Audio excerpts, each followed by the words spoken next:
সূর্য তখন ধীরে ধীরে পশ্চিম আকাশে ডুবে যাচ্ছিল। লালচে আলো মেখে পদ্মার চর যেন হয়ে উঠেছিল রূপকথার ক্যানভাস।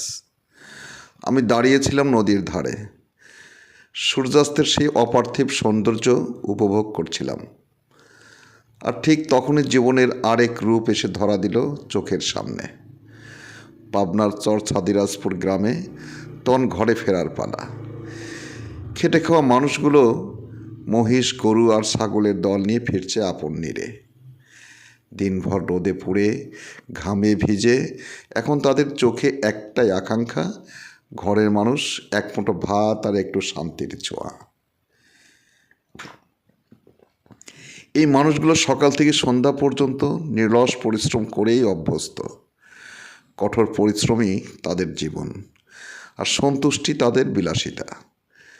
গোধূলির আলোয় হেঁটে আসছিল উম্মত চাচা, বয়স প্রায় 70-75 ছই ছই।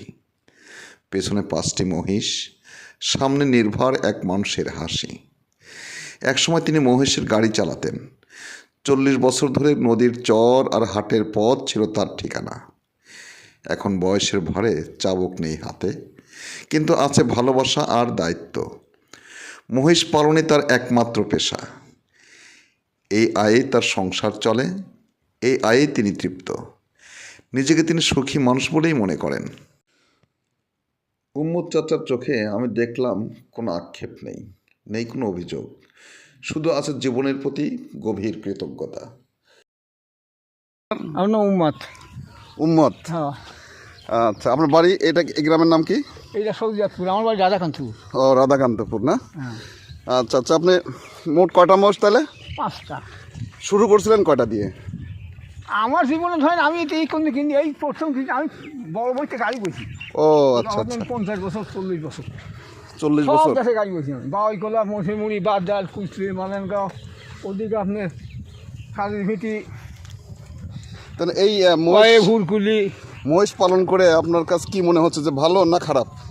আমি তো ভালো হয়ে গেছি ইনশাল্লাহ, এই মহিষের মাধ্যম দিয়ে। মোষের মাধ্যম দিয়ে। আর জমিটাতে ছিলে পাবের কিছু হ্যাঁ হ্যাঁ হ্যাঁ, আল্লাহ পাক আমার খিলাটা একটা বালু করা আছে, আর নিজে দিয়ে একদিন রাখিছি আরো।